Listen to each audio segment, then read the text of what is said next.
a true icon in the world of music and really a beacon of inspiration for millions of people all around the world. Amy Grant has had an incredible career. As we were actually talking about, Shannon and I, we worked together at Connoisseur Media, and we definitely had your cassettes. We love those. But her career spans over decades. She has touched people with her music, obviously, all over the world. And her voice has not only filled arenas, but has really filled hearts, which I think is what God wanted you to do, Amy Grant. And you do that beyond just her lyrics. She embodies resilience, compassion, a relentless pursuit of spreading joy through her art. And today we are so honored to have her grace right here on this stage and be our special guest speaker for tonight's Bridgeport Rescue Mission event. So please help me welcome to the stage the incredible Amy Grant.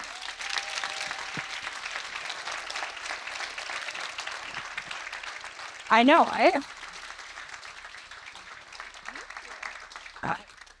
So Amy, first of all, talk to us about how you have this incredible career in music and entertainment, and somehow addiction recovery had something to do with your story. How? Where do I start? I'm from a large family, and when I was a little girl, my favorite aunt was in recovery. And she was actually my great aunt, my grandmother's youngest sister. And anyway, she's just such a part of my life. And I have a lot of people from my family in recovery. And I think I told you on our conversation, if I had to make a blind draw to go through I don't even know what to say. There was some challenge and I had to make a blind draw. And I knew absolutely nothing, not age, not male, not female, not anything about somebody. And you were allowed to ask one question. I would say, has anybody been through the 12-step program? And that's who I want to go through this with. And anyway, so we are involved with rescue missions. In fact, we're hosting a retreat at our farm this coming week. And life just brings us all into each other's company through the craziest ways. And I'm glad I'm here tonight. I mean, we're so glad that you're here tonight. I mean, so you mentioned the farm, which I had the incredible opportunity to learn more about when you and I were talking off the air. Does everyone know about Amy Grant's farm? Because it's pretty No? Do tell about your farm, please. Okay, in a nutshell, back in 1994, there's so much building in Nashville, and there was a farm that was going to be developed. 3 different people, I was one of them, went in to just purchase this farm just so it wouldn't be developed. It's on a little tiny country road. For 20 years, I would go visit that farm. It had an old barn from the 1800s. We kind of shored that up. 3 little cabins, one room, like tiny. And not Ralph Lauren snakes and mice. And those are the best kind. Yeah. Anyway, so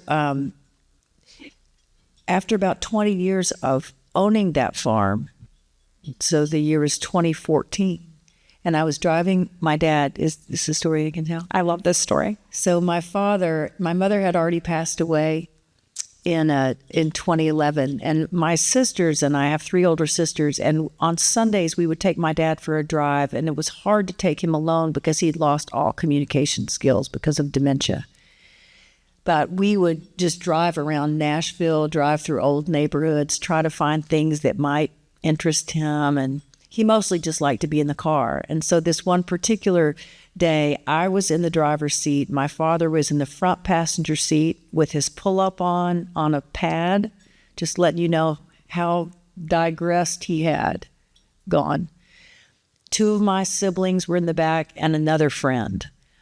And when all the women got in the car, I said, I cannot explain. I feel like the farm is calling to me, and I don't know why. I've owned it for 20 years. I'll never live there. I don't know. I'm not sure. It's just, Anyway, they said, let's drive. Well, there was only one driveway and a bunch of fields and mostly forest. And so my father never said a word to anybody. He's just fixated on that seatbelt. And when he did talk, it was just like a tossed salad.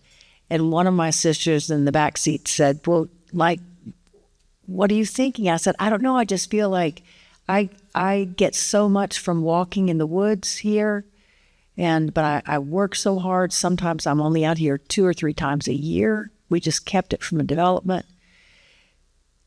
And she said, what do you imagine? And I said, I imagine children everywhere.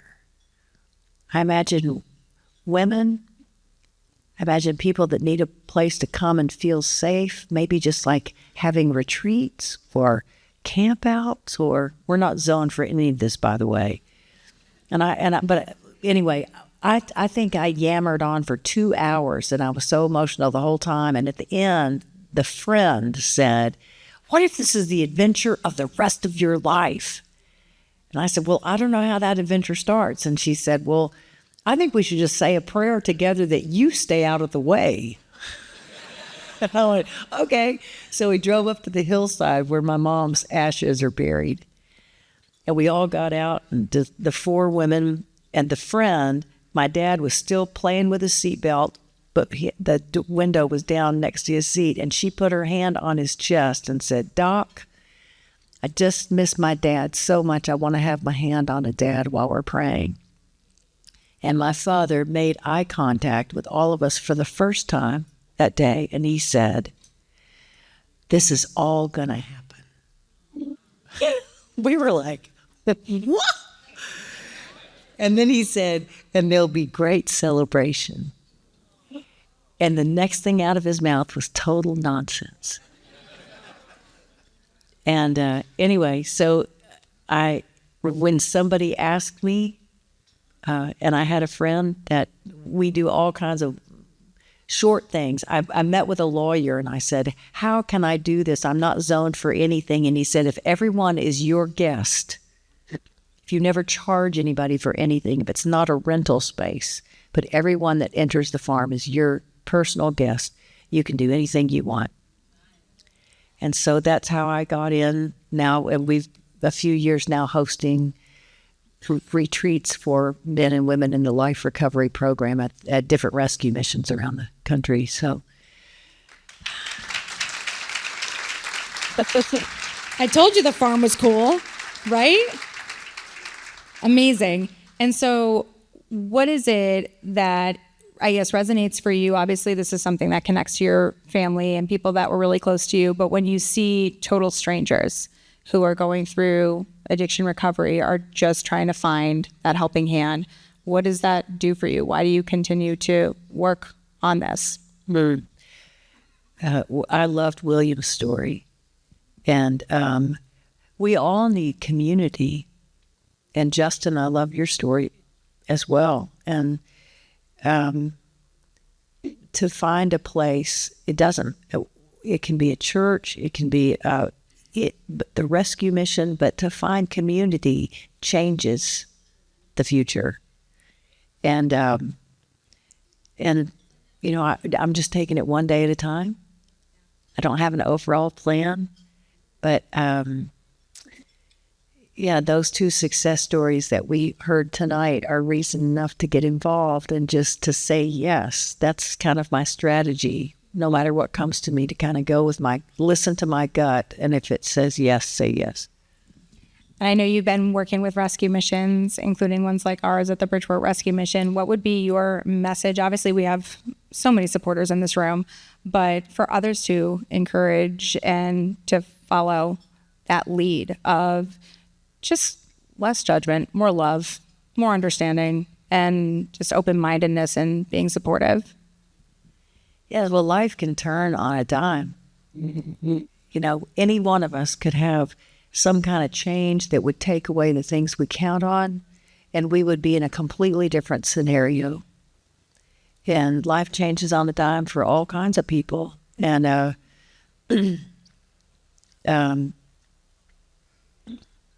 can I sing something just on this microphone? You don't have to ask me to do anything, Amy Grant. I'm just going to sit right here and be quiet. Well, it's just a question. What if I were that mother staring from my TV? What if that were my brown-eyed baby, hungry as she could be?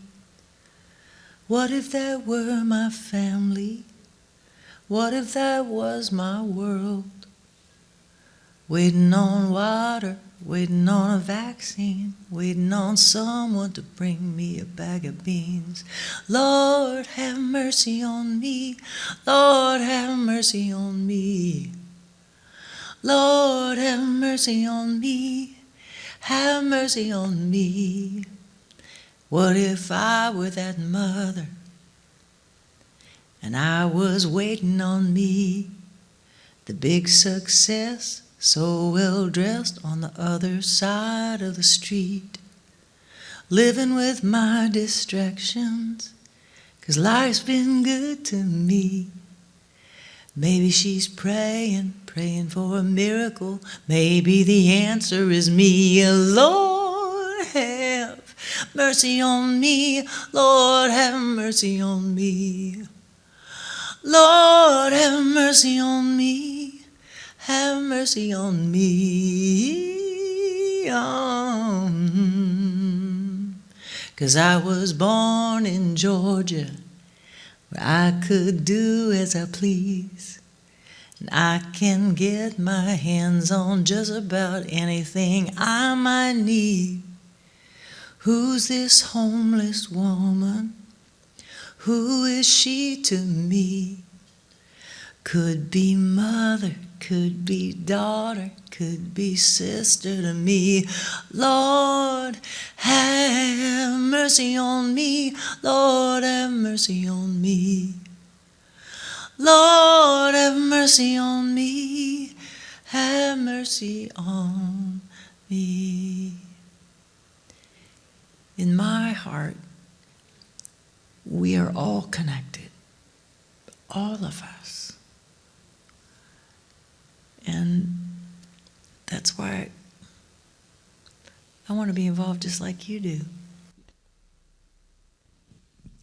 Okay, so